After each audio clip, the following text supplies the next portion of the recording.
우리 1절의 말씀부터 함께 합독하겠습니다.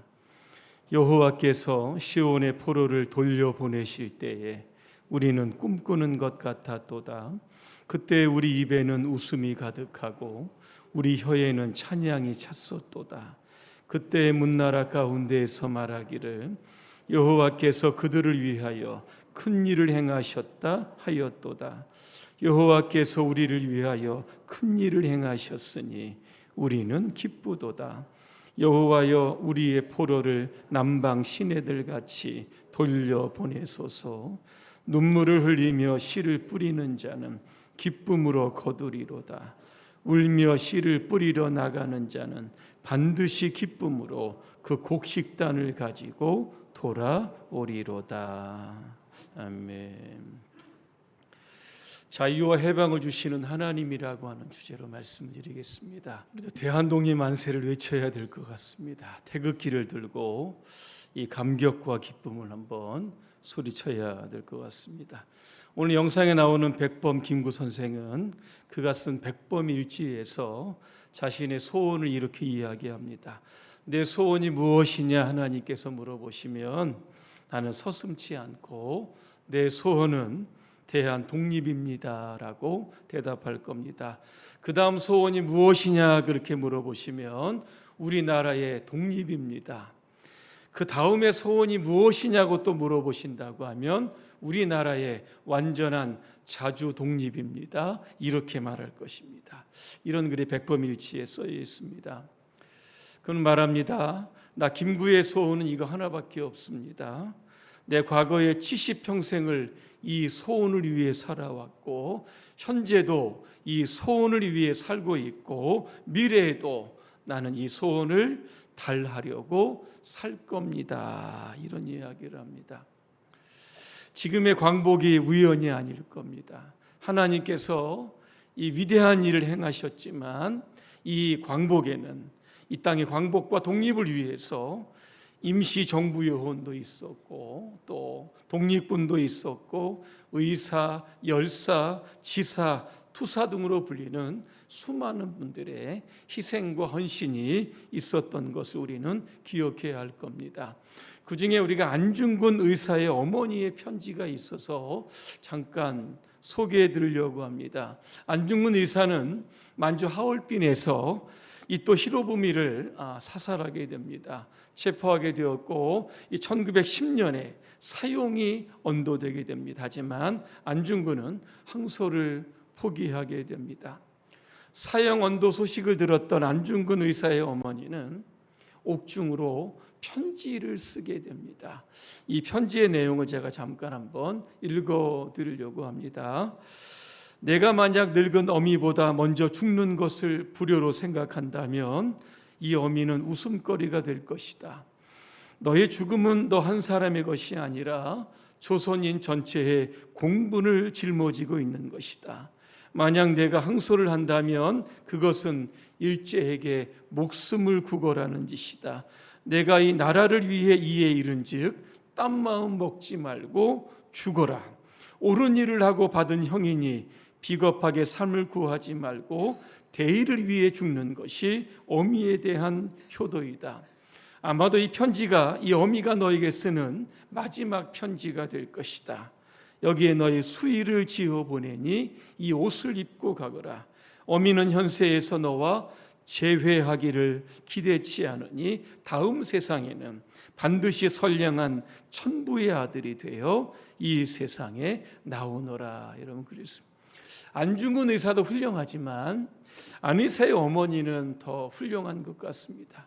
조국의 독립을 위하여 자신을 제물로 드렸던 이 어머니의 사랑과 희생이 오늘의 광복을 만들게 했던 겁니다.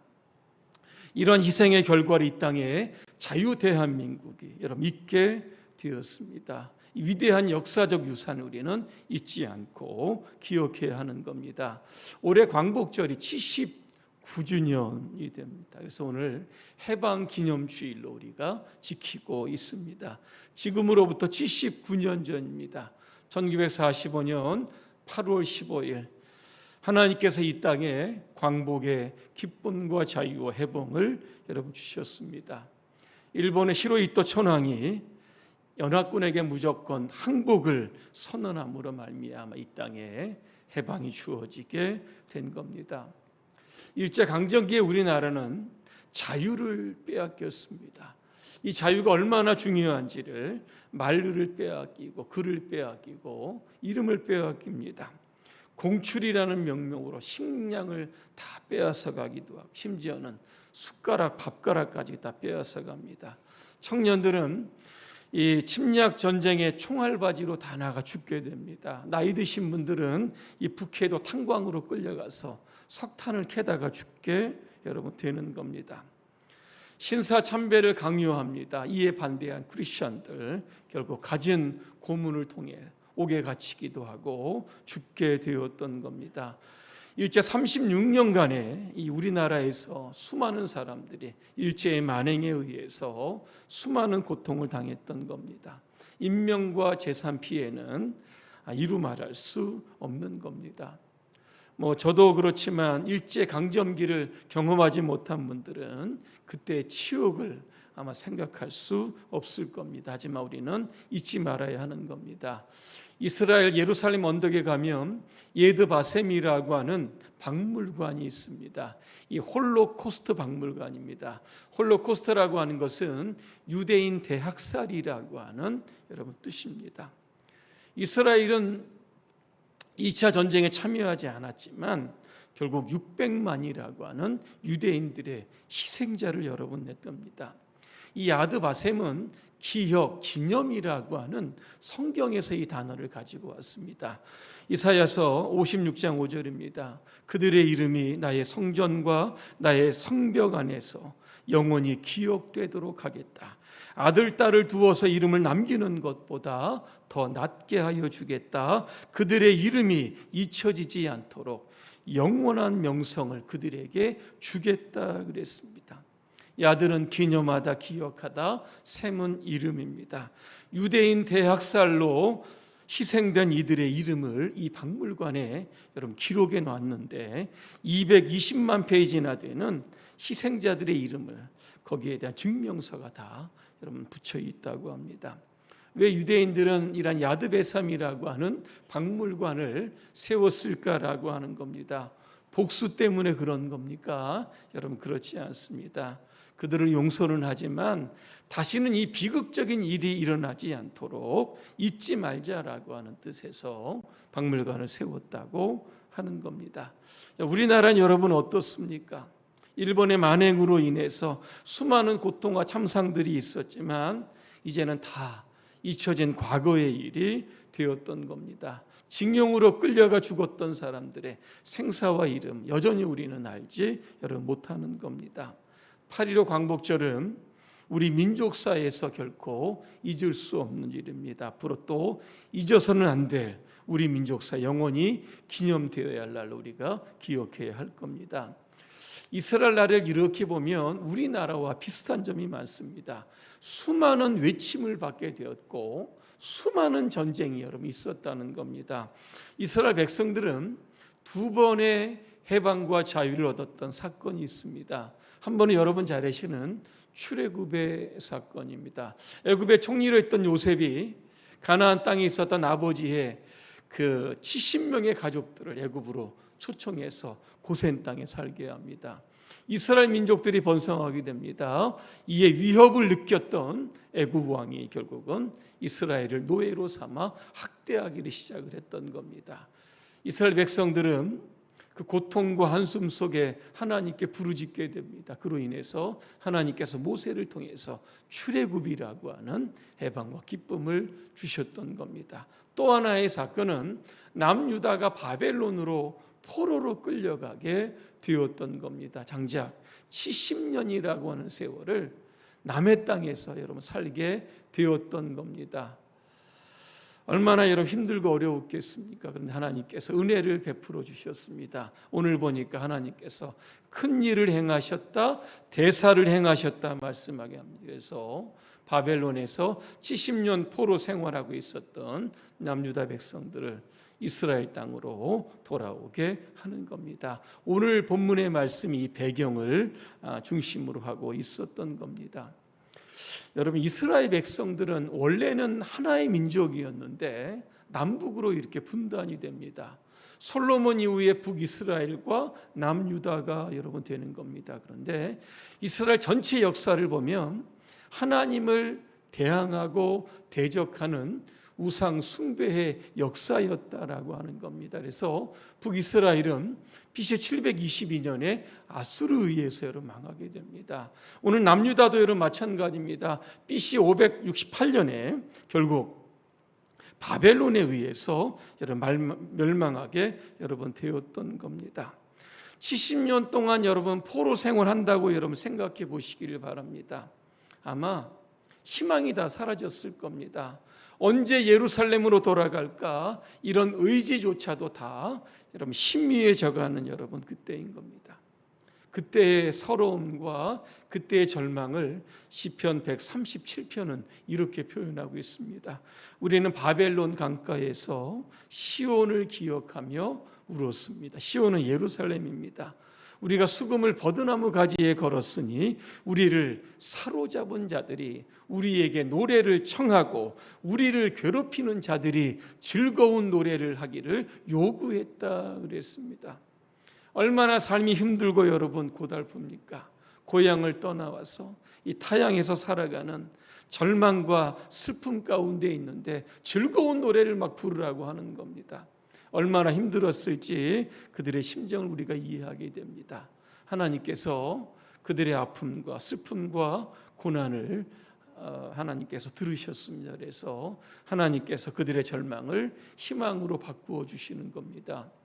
바벨론은 최대 강대국이었지만 그 강대국을 멸망한 나라를 하나님께서 일으키십니다. 바로 페르시아입니다.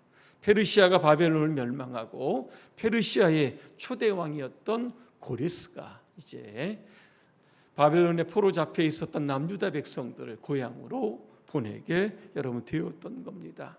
그러니까 이 해방이 갑자기 찾아온 겁니다. 이게 꿈인가 생시인가 아마 자기의 살을 여러 번 뜯어봤을 겁니다. 그러면서 오늘 1절에 보니까 뭐라고 이야기합니까? 여호와께서 그랬습니다. 시온의 포로를 돌려보내실 때 우리는 꿈꾸는 것 같았다. 그렇게 말씀합니다. 얼마나 그 자유와 해방이 기쁘던지 오늘 2절에 보니까 입에는 웃음이 가득하고 혀에는 찬양이 찼었도다. 여러분 또 이렇게 표현하고 있습니다. 오늘 우리나라의 여러분 해방도 여러분 마찬가지입니다. 언제 이 땅에 해방이 올까? 아무도 그날을 예측하지 못했던 겁니다. 상록수의 저자 시문이라고 하는 분이 그날이 오면이라고 하는 그러한 시가 여러분 있습니다. 그날이 오면 그날이 오면 삼각산 일어나 더덩실 춤이라도 추고 한강물이 뒤집혀 용솟음 칠 그날이 이 목숨이 끊기 전에 와주었으면 좋을 텐데 이렇게 시작이 되고 나중에 보니까 이렇게 되어 있습니다. 드는 칼로 이 몸의 가죽이라도 벗겨서 커다란 북을 만들어 들쳐 매고는 여러분의 행렬의 앞장을 서우리다 그랬습니다. 이게 여러분 시인의 마음입니다. 광복의 기쁨이 얼마나 큰지 칼로 자신의 여러분 가죽을 벗겨서 북을 만들어서 그 해방의 기쁨의 행렬에 동참하겠다. 이런 마음으로 광복을 염원했던 것을 보게 됩니다. 그는 1936년 35살의 나이로 해방을 보지 못하고 여러분 죽게 되었던 겁니다. 하나님께서 이 땅을 긍휼히 여기시고 불쌍히 여겨주셔서 해방을 주시게 되었던 겁니다. 1945년 8월 15일입니다. 뜻하지 않은 해방입니다. 순간적으로 갑자기 온 그러한 해방입니다. 그래서 함석헌 씨는 이렇게 이야기를 합니다. 도둑 같은 해방이요 하나님께서 주신 떡이다 이렇게 해방을 표현했다라고 하는 겁니다. 8월 15일 당일에는 우리나라 백성들이 이게 해방이 됐는지 안 됐는지 이게 꿈인지 생시인지 몰랐다고 합니다. 당일날은 굉장히 조용했다고 합니다. 근데 그 다음 날 16일 날 돼서야 집에 있는 태극기를 가지고 거리로 여러분 쏟아져 나왔다고 합니다. 모두가 다 대한민국 만세를 불렀다고 하는 겁니다. 서울 주재 소련 총영사관 부영사의 안으로 있었던 파냐 샤부슈나의 기록도 이 글을 뒷받침하고 있습니다. 8월 15일에 서울은 마치 쥐 죽은 듯했다. 물론 주민들은 일본의 항복을 알고 있었으나 많은 사람은 믿지 않았다. 그냥 기다렸다. 조심스러운 기쁨과 희망을 가지고. 그런데 바로 다음 날 모든 것이 바뀌었다. 거세고 억제할 수 없는 행복의 물결, 그 물결은 말 그대로 시내와 온 나라를 뒤덮었다 그랬습니다. 여러분, 그날을 한번 여러분 상상해 보시길 바랍니다. 그곳에 여러분 태극기를 한번 들고 있다고 한번 여러분 생각해 보시길 바랍니다. 얼마나 감격스러웠겠습니까? 이제 해방을 맞이하고서 전 세계 각지에 흩어졌던 사람들이 이제 고향으로 막 돌아오게 되는 겁니다. 그래서 그때 아주 유명했던 노래가 있었다고 합니다. 귀국선이라고 하는 노래입니다. 최소한 80 이상은 아실 것 같은데 이인권 씨가 여러분 불렀던 노래입니다. 혹시 아시는 분 계십니까? 가사가 이렇게 됩니다. 돌아오네 돌아오네 고국산천 찾아서 얼마나 그렸던가 무궁화꽃을, 얼마나 외쳤던가 태극깃발을, 갈매기야 웃어라 파도야 춤춰라 귀국선 뱃머리에 희망은 크다. 2절 그 끝부분이 이렇게 되어 있습니다. 얼마나 싸웠던가 우리의 해방을, 얼마나 찾았던가 우리 독립을, 흰 구름아 날아라 바람은 불어라 귀국선 파도 위에 새날은 크다 그랬습니다. 그죠? 이 광복의 기쁨을 고스란히 노래에 아마 담아두고 있는 겁니다. 절망은 희망의 다른 이름이다라고 하는 책이 있습니다. 박진식 씨가 썼던 책인데요.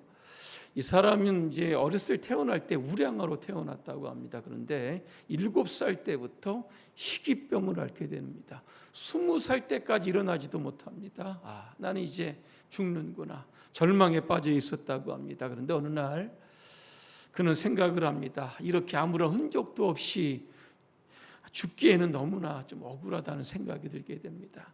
나같이 이렇게 절망에 빠지고 희귀병의 질병에 빠져서 죽음의 날을 기다리는 사람들이 내가 한번 희망을 한번 전해주고 싶다라는 생각으로 책을 쓰기로 결심을 여러분 하는 겁니다. 손에 볼판을 끼고 컴퓨터 키보드를 이제 한 자씩 두드리게 돼서 800매의 원고를 완성하게 됩니다. 얼마나 걸리지 아십니까? 30개월이 걸렸다고 합니다. 저자는 이 책에서 이런 이야기를 합니다. 절망은 희망의 가면입니다. 인생의 여정에는 즐거운 천연색 날실뿐만 아니라 고난의 검은색 시실도 필요합니다. 쭉 이어나갑니다. 제가 고통의 상황 속에서도 웃을 수 있었던 것은 하나님의 축복이었습니다. 극심한 고통과 죽음의 공포에 시달리더라도 내 안에 계신 하나님을 떠올리면 나의 아픔은 더 이상 혼자만의 아픔이 아니라고 미소 짓습니다. 몸은 잔인한 고통으로 아프지만 꿈꿀 수 있다는 것만으로도 내 인생은 행복하다. 그런 이야기합니다. 하나님 우리의 삶에 도무지 우리가 꿈꾸는 것 같은 그러한 일들을 아마 이루어 가실 겁니다. 도무지 믿기지 못할 일들을 하나님께서는 해나가실 겁니다. 우리의 꿈을 현실로 만들어 주실 것이고 우리의 절망을 희망으로 바꾸어 여러분 주실 겁니다. 갑작스러운 하나님의 역전의 역사가 오늘 저와 여러분에게 나타나시기를 주님의 이름으로 축복합니다. 오늘 4절입니다. 여호와여 우리의 포로를 남방 시내들같이 돌려보내소서. 시인은 이제 또 기도를 하기를 시작을 합니다. 남방은 어디입니까? 이스라엘 남쪽의 네게부 사막을 뜻하는 겁니다. 이 땅은 평상시에 여러분 비가 오지 않기 때문에 말 그대로 거친 여러분 광야입니다. 그런데 갑자기 여러분 비가 많이 오게 되면 거기에 시내가 생기고 강이 생기는 겁니다. 왜 시인은 오늘 이런 이야기를 했을까라고 하는 겁니다. 하나님의 갑작스러운 은혜로 우리가 귀환을 했던 겁니다. 아마 이 시인은 2차 때 귀환했던 에스라였을 가능성이 많이 있는 겁니다.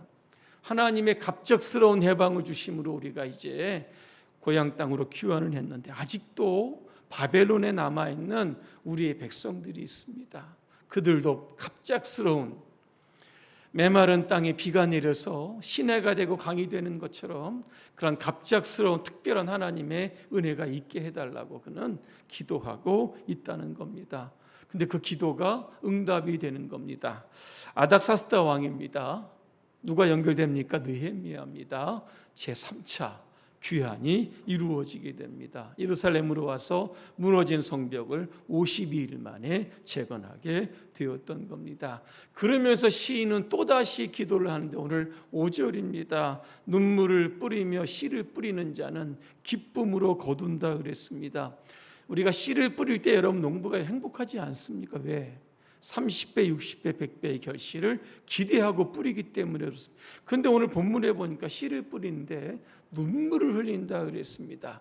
왜 그럴까? 이런저런 주석집 찾아보니까 아마 이런 겁니다. 씨를 뿌리는 농부가 이게 너무 가난한 겁니다. 우리나라도 여러분 이제 봄이 되면 춘궁기가 오면 먹을 것이 여러분 없습니다. 뭐만 남습니까? 양식은 떨어지고 종자만 조금 남는 겁니다. 근데 이 배고픈 자식들 밥 달라고 하는데 이 종자를 줄 수도 없고 그래서 결국은 이 부모가 종자를 남겨두었다가 결국 땅의 씨앗으로 뿌리게 여러분 되는 겁니다. 아까워도 그 씨를 뿌려야 풍성한 열매를 거둘 수 있기 때문입니다. 오늘 6절에 보니까 울면서 씨를 뿌리는 농부는 반드시 기쁨으로 곡식단을 거둔다 그렇게 이야기합니다. 눈물로 씨를 뿌립니다. 어떤 의미가 있습니까? 기쁨의 수확을 주시는 하나님을 기대하면서 뿌리는 겁니다. 이름 믿어주시고 늦은 비를 통해서 반드시 기쁨의 곡식단을 주실 것이라고 하는 믿음을 가지고 뿌리는 겁니다. 남유다 백성들이 70년 만에 이제 고향 땅에 왔습니다. 어떻게 됐습니까? 성전 무너졌죠. 성벽 무너졌습니다. 가니까 잠잘 집도 없는 겁니다. 먹을 양식도 없었습니다. 굉장히 여러분 절망적인 상황 아니겠습니까? 이때 오늘 시는 뭐라고 이야기합니까?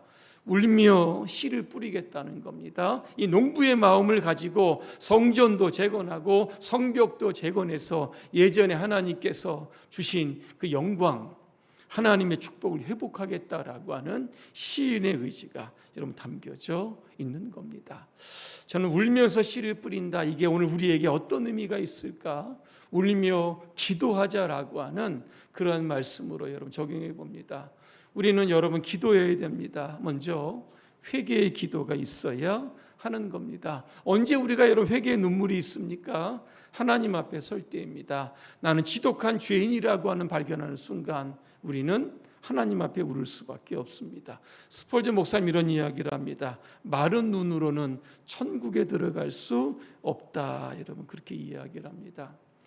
여러분 교회 오실 때마다 우리의 모습을 여러분 돌아보시면서 하나님께 회개에 여러분 기도를 하시기를 바랍니다. 또 하나 대한민국을 위해서 여러분 기도해 주시기를 바랍니다. 예수님께서 감람산에 올라가셔서 예루살렘 성을 이렇게 보시면서 눈물을 흘리시게 됩니다. 왜 눈물을 흘리셨을까? 앞으로 한 40년 뒤에 찾아올 로마의 침략으로 말미암아 예루살렘 성이 돌 하나도 돌 위에 남지 않고 완전히 멸망하는 그러한 모습을 보셨기 때문에 이 민족의 어떤 불행을 보고 예수님은 여러분 우셨다라고 하는 겁니다. 여러분 AD 70년에 그 유대와 로마 사이에 전쟁이 있게 됩니다. 그때 유대인들이 얼마 죽었는지 아십니까? 110만 명이 여러분 죽었다고 합니다. 그들이 피해서 어디로 갑니까? 마세다 요새로 여러분 거기 가게 됩니다. 어떻게 됩니까? 거기에 나중에 집단 자결을 통해서 여러분 죽게 여러분 되었던 겁니다. 왜 이런 비극이 일어났을까 여러분 보게 됩니다. 예수님 시대입니다. 하나님을 떠나고 예수님을 십자가에 못 박는 그러한 죄악이 있었기 때문에 그렇습니다. 오늘 대한민국 여러분 안심할 수 없습니다. 그죠? 소돔과 고모라처럼 동성애 음란이 가득한 그러한 세상입니다. 작년에 퀴어 축제가 있었는데 올해도 한다고 합니다. 여러분 잘 아시겠지만 작년에 대구시장과 대구경찰청장이 개최 장소의 적법성 여부 때문에 이게 법적인 다툼이 있었는데 지난 6월 1일에 판결이 나왔습니다. 중앙로 개최가 가능하다라는 겁니다.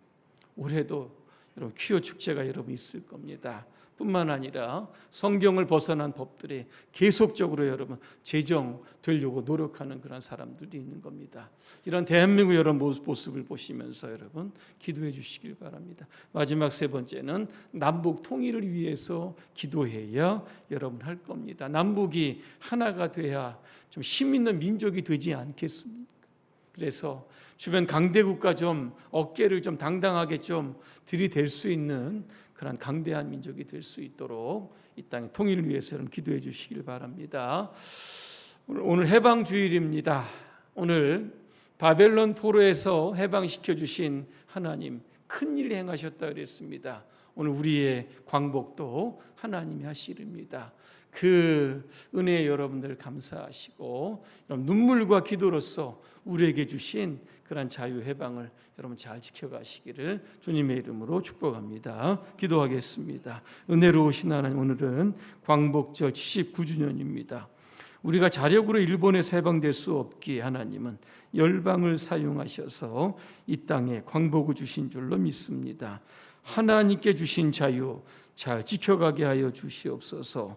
다시는 나라의 주권을 빼앗기는 일이 없도록 더 부강한 대한민국을 만들어가게 하여 주옵소서. 예수님의 이름으로 기도합니다. 아멘.